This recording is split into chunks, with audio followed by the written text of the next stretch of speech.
শংকা আৰু আতংকৰ মাজেৰে দিন অতিবাহিত কৰিছে কাজিৰঙাৰ প্ৰস্তাৱিত 1 কিলোমিটাৰ পৰিসৰৰ অন্তৰ্গত লোকসকলে। ৰাষ্ট্ৰীয় উদ্যানখনৰ নিচেই কাষতে অতীজৰে পৰা বসবাস কৰি অহা লুখুৰাখনীয়া, দুমজান, বেজগাঁৱৰ বাসিন্দাসকলে পৰিৱেশ সংবেদনশীল এলেকাত জীৱন যাপনত বাধাগ্ৰস্ত হোৱাৰ আশংকাত পাৰ কৰিছে দিন। প্ৰস্তাৱিত এলেকাৰ পৰিসৰ 1 কিলোমিটাৰৰ পৰা শূন্য কৰিবলৈ মুখ্যমন্ত্ৰীক আহ্বান গাঁওবাসীৰ। পৰিৱেশ সংবেদনশীল এলেকাৰ পৰিসৰ হ্ৰাস কৰিলেও কাৰ্বি পাহাৰত চলি থকা খনন কাৰ্য প্ৰতিৰোধ কৰিবলৈও মুখ্যমন্ত্ৰীক অনুৰোধ গাঁওবাসীৰ। ইয়াৰ উপৰিও কাজিৰঙাৰ বিষয়ে কোনো ধৰণৰ অধ্যয়ন নকৰাকৈ মন্তব্য আগ নবঢ়াবলৈ বিৰোধীক সকিয়নি গাঁওবাসীৰ।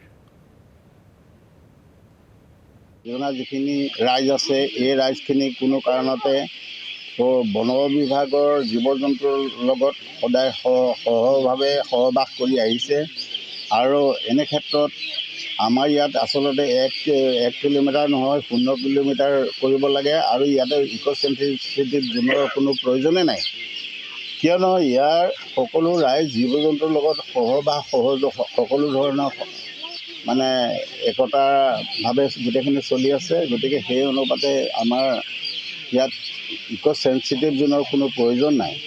বিশেষকৈ আমাৰ এই বাৰিষা কালত যেতিয়া আমাৰ বানপানী আহে, কাজিৰঙা জীৱ জন্তুৰ ৰক্ষণাবেক্ষণৰ কাৰণে আমাৰ গাঁৱৰ ল'ৰাবিলাকে নিজৰ নিজৰ গাড়ী লৈ ৰাস্তালৈ ওলাই যায় আৰু বন বিভাগৰ লগত সহযোগ কৰি লৈ পেলাই বিভিন্ন জেগাত তেওঁলোকৰ নিৰ্দেশ মতে এই বন্যপ্ৰাণী ৰক্ষাৰ কামত নিয়োগ হৈ থাকে আৰু তেওঁলোকে ৰাতি 2টা বজাত 3টা বজাত আহি ঘৰ সোমায়হি। গতিকে আমাৰ ইয়াতে যিটো এলাৰ্নেছ আছে সেই অনুপাতে আমাৰ ইয়াত কোনো ধৰণৰ জীৱ জন্তুৰ প্ৰতি মানে অন্যায়ৰ কোনো ভাৱ নাই। সংৰক্ষণৰ সম্পূৰ্ণ দায়িত্ব আমাৰ ৰাইজে বহন কৰে।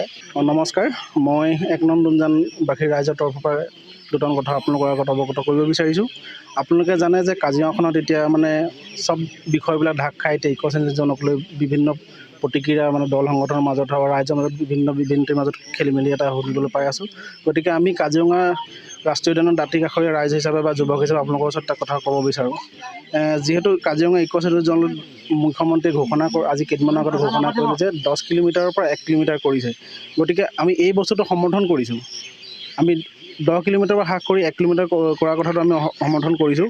কিন্তু সংবাদ মাধ্যমত দেখিছোঁ আমি মুখ্যমন্ত্ৰী মহান পদমীয় কিছুমান এচাম লোকে ভিত্তিহীনভাৱে কিছুমান কথা নজনাকৈ মানে বিভ্ৰান্তিমূলক কিছুমান কথা মানে ৰাইজৰ মাজত আনিব বিচাৰিছে। গতিকে এই বস্তুটোত আমি তেওঁলোকক এটা সকিয়নি দিব বিচাৰিছোঁ। গতিকে আপোনালোকে কাজিৰঙাৰ মানে আদিমূল নজনাকৈ কিছুমান কথা মানুহৰ মাজত লৈ যাব নালাগে আৰু ৰাইজৰ মাজত বিভ্ৰান্তিমূলক সৃষ্টি নকৰিবলৈ মই এই কথাৰ পৰা তেওঁলোকক অনুৰোধ কৰিছোঁ।